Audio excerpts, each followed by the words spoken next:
Estamos de volta com Saúde no Polo, hoje conversando com a psicopedagoga Eliana sobre dificuldade de aprendizagem.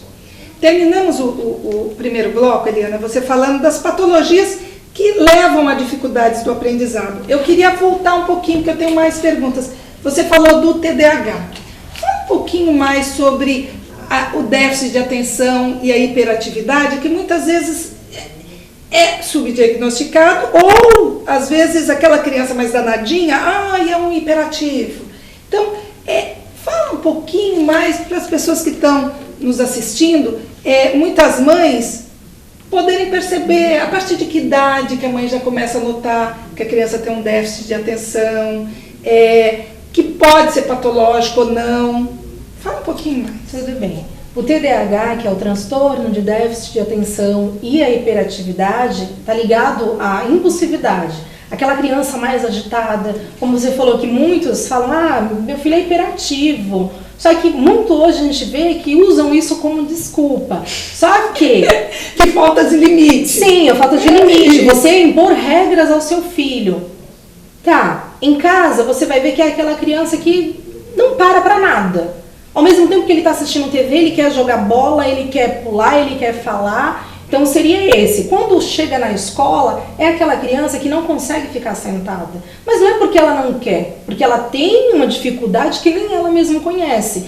Cabe ao professor, mesmo sem ter essa visão do que é o TDAH, ver, é o aluno que eu explico, ele não entende, mas ele não entende por quê? É a forma como eu explico ou é a forma como ele entende que a gente não consegue chegar a um objetivo? É aquele aluno que não para quieto, é aquele aluno que quer ir a todo momento no banheiro, mexe com o colega, puxa o cabelo de um, passa a rasteira no outro, você vê o aluno rolar no chão. Então é aquela criança também que chega na casa de alguém e derruba tudo. Tem casos até de adulto com TDAH que chega num local, no momento que dá aquele apavoro, aquela ansiedade de quebrar tudo. Então, tem que ver, é hiperatividade, é falta de limite. Então, na escola o professor consegue ver isso. É aquele aluno que ele passa a matéria, o aluno às vezes não consegue entender, não consegue passar para a parte escrita e não alcança o objetivo esperado pela escola. Porque não quer dizer que ele não vá aprender. Ele vai aprender, porque todo ser humano aprende. A partir do momento que você nasce, você está com a sua mente aberta para novos ensinamentos. Mas ele vai aprender num ritmo diferente do outro coleguinha que não tem dificuldade nenhuma. Isso. É muito importante, até porque, isso você falou bem, a hiperatividade com déficit de atenção é uma patologia, é uma doença que tem tratamento, tanto psicoterápico como medicamentoso, tem tratamento, a pessoa consegue alcançar, mas é uma doença. Isso eu falo muito para as mães. A criança malcriada, a criança danada, a criança que... Isso não é doença, muitas vezes até o normal mesmo. Sim, esperado para colocar os pingos nos is. A criança que começa a andar, ela quer descobrir, ela quer abrir gaveta, ela quer mexer. Sim, derruba tudo, tira tudo do lugar. O que a gente acaba fazendo? Socializando aquela criança, né? Para quê? Para quê? Você vai tentar educar o seu filho a socializar? Para ele saber o local que ele pode pular, o local que...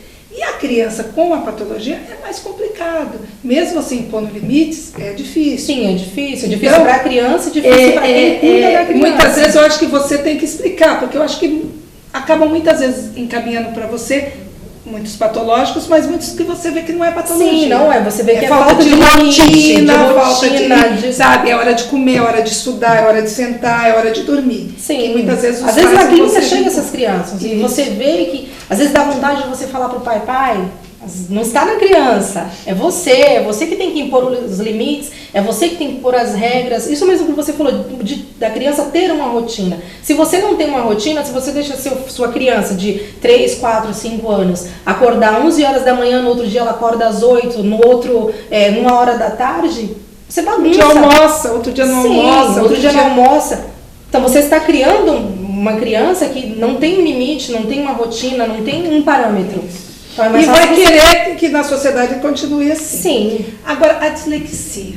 Então, aí, essa é uma forma que tem a patologia, que realmente tem um déficit de atenção, que eu tô vendo que algumas vezes tem até criança que tem déficit de atenção e não é hiperativa. Então, E tem uma dificuldade mesmo de atenção. tem, que aí seria só o déficit de atenção, estaria ligado só à dificuldade de aprendizagem, não essa questão da patologia. Da patologia. Sim, que foi o que eu falei antes. Só o déficit de atenção, às vezes aquela criança que não aprende, você tem que ver, tá tendo uma boa alimentação em casa? Isso, aquela criança que antes de ir para a escola toma o café da manhã ou se à tarde almoça?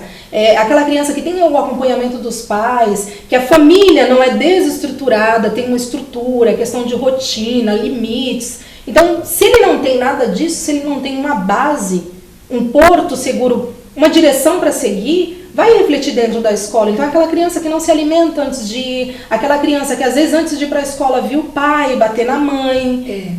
Até falar sobre isso, que isso é muito comum. O que acontece? A criança dorme, de manhã não tem quem faça comer, não toma café. Aí, lancha pouco na escola, aí vai almoçar meio-dia. Então, essa criança comeu 7 horas da noite, 8 horas da noite, vai comer meio-dia. Essa criança fica mais que a metade do dia, 12, 14 horas em jejum. Isso eu falo muito.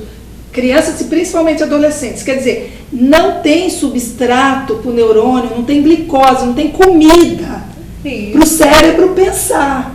Aí você tá lá com o cérebro, tudo bem, mas eu não estou com fome, mas o cérebro está faminto. Sim. De energia, de comida. Então, isso é importante que você falou. A criança ir nutrida não é ir comer um prato desse tamanho, não. Com nutrição, o café da manhã. Às vezes uma fruta, um suco, você não consegue comer um pão. Para ter até uma nutrição para o cérebro poder pensar. Sim, porque ele está morrendo de fome. Então, geralmente, aí entra na questão do déficit de atenção aquela criança que tem uma dificuldade que não está ligada à patologia. Não comeu, como você disse, a última alimentação foi às 7 horas da noite. Você vai chegar na escola, você vai ter cabeça para escutar o que a professora está ensinando? Dormir tarde, acordar cedo. Manter uma rotina, isso. Que você falou. A criança chega na escola, ela não vai ter a mente ali totalmente ligada ao estudo. Às vezes ela não vê a hora de chegar em casa para lanchar, ou então a hora do recreio, para, comer. Pra descansar. Isso, descansar. Então tá ali a mil. Então a mente uma matéria nova,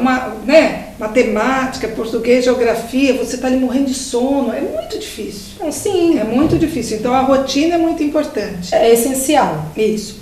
Eu vou pedir licença para você mais uma vez. Nós vamos dar uma paradinha para mais um breve intervalo. Daqui a pouco a gente volta.